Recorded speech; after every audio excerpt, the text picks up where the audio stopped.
you need to first start your MAMP and then navigate to the folder that the front-end application is housed in. So for me, it is in the US accidents folder. After you navigate to that in the terminal, you can type streamlit run accidents.py, and this will bring up the front-end application, which will allow users to interact with the data. So here is the front-end part of our application. We give users the ability to query our database. So you can set a query amount, and this query will automatically populate these first three graphs.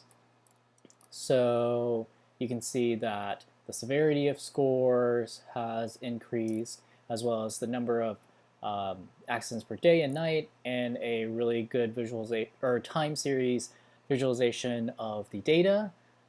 If users are also curious about seeing exactly what the data is, we also provide that interactive ability by clicking on View Raw Data. This takes a little bit of time, so let's let this run really quick. So here you can see that the raw data has populated in this table. If you go all the way down, we queried about 18,500 data points. So this brings us to part 2. We also, again, allow users to interact with the data and select how much data they want to query. So let's do 1,000, press enter, and it will automatically populate this specific graph. In addition to being able to query the data and the interactive hoverability of the graph, you can also choose other parameters. So we want to look at weather conditions, the max amount for the temperature, and it will automatically populate this graph for you. So you can see that the bar graph has been automatically populated by the parameters that we wanted.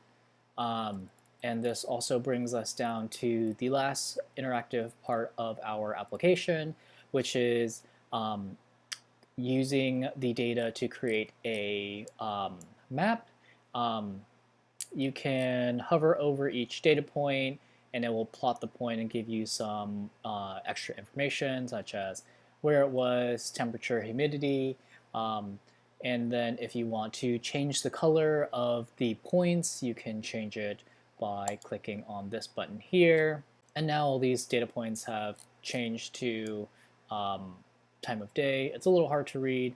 That was one of the things that we were not able to get to, but that is okay. We can do it by severity, and now you can see that it has also colored by severity now. We also want to provide another functionality to look at some environmental parameters, doing a density heat map, and you can also change parameters here, and it will automatically query the data and create the visualization.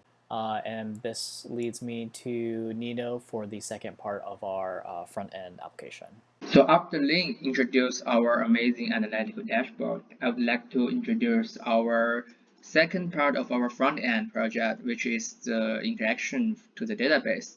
The reason why we separately create another front-end for the interaction is because in the real business world, they usually don't have the permission to interact with the database. We decide to create another website-based front-end to interacting with the database. This website gave us the ability to insert the data into the database. I'm gonna show you how do we gonna insert the data into the location zip table. So I'm gonna simply use some information from the Nashville, state, Tennessee, county, time zone test.